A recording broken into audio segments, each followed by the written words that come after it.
willing to have a discussion on some of these things, but they just happen in the middle of the night, and all of a sudden we have it, and they're just now they're talking about health care, and we're like, whoa, wait, what health care? What is it even going to look at? And they're already talking, again, go back to the blackboard, they're in bed with special interests. They're in bed with General Electric, who has the systems for health care. This is just everybody in bed together. It's the corruption. But when I think of the 10th Amendment, I think, okay, well, it'd be great if we could get closer to the people to solve corruption. But then I'm reminded of Chicago. I mean, there's a local government that has been dirty since the beginning of time. How does the 10th Amendment help us clean out the hornet's nest of corruption? Well, the 10th Amendment says essentially that important functions will all be controlled by people who are near you, people whom you know. I don't know about you, but I know my state rep. I don't know my U.S. rep. He comes to see me when it's election time and when it's not. And I think this is true of most people. And besides that, you can see what the effects are of policies that are adopted in your state legislature. While when they pass a bill in Washington, I have no idea what effect that has in Alaska. The spending goes on without any input from me.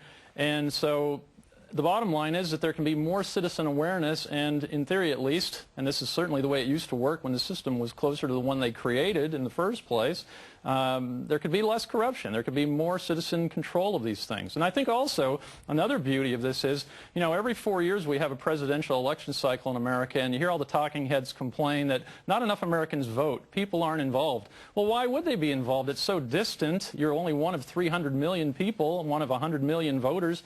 But on the other hand, again, if the matters that were supposed to be left in your state legislature actually still were, you could get out and organize in your precinct and in your town and actually affect the way the government affects you. That's why Jefferson thought it was the best model in the world. It doesn't, you know, I think I vote every time. I try to be involved, but if, you know, it feels like after a while, you know, you call, you vote, you do it, and then you feel betrayed every time. You're like, well, I mean, what does it make a difference? And of course, another portion of the problem we have is that in the federal system, often the federal judiciary will take control of issues that weren't supposed to be given to it and just decide them regardless what the voters want. It's you people, Judge. Wasn't me. No, he was a state judge, not the bad guys. All right. Next, we're going to take you to Montana, where there's a gun law. Wait, this really isn't about guns. How to get your state legislators to sponsor their own bill. We'll explain how this can short-circuit the system and reboot our government.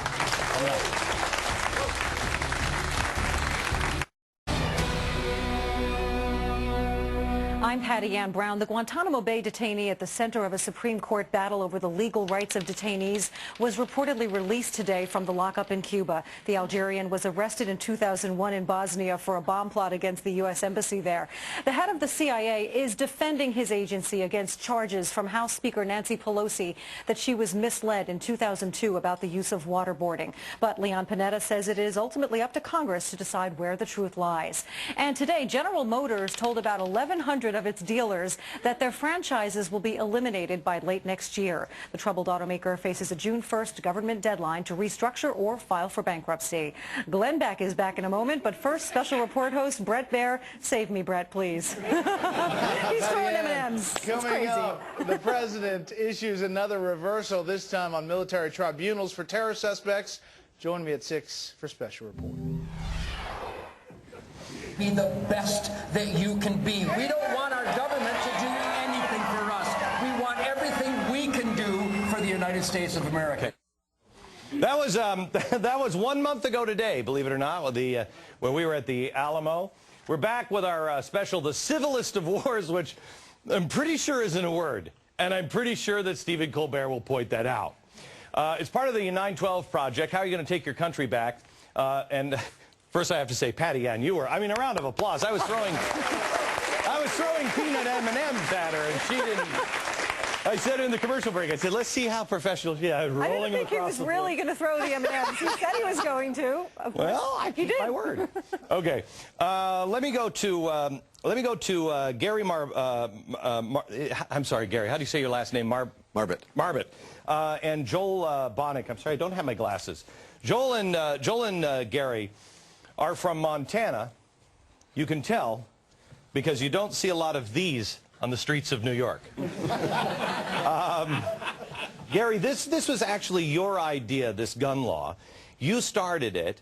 Tell me the theory behind it.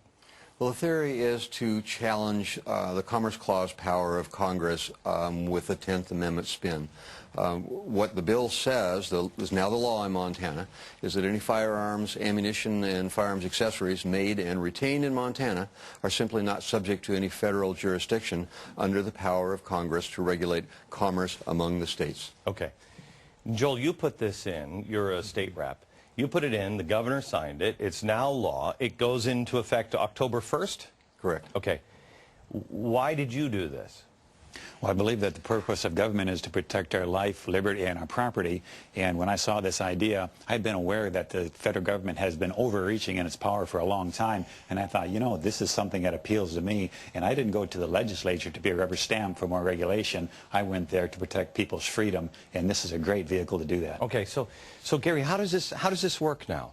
I go in and I buy. I mean, I don't have to have a federal background check on guns if this goes in? Once this begins to bear fruit, that's correct. We plan to litigate this through the courts, and we have some other strategies we're working on to effectuate this, but we all have to wait until it's resolved in the courts, I think. Okay, well, what would you guys say if I said to you, well, I think a background check, not necessarily a bad idea? You know, I don't want some guy walking in going, oh my God. I was in a gun store in Pennsylvania.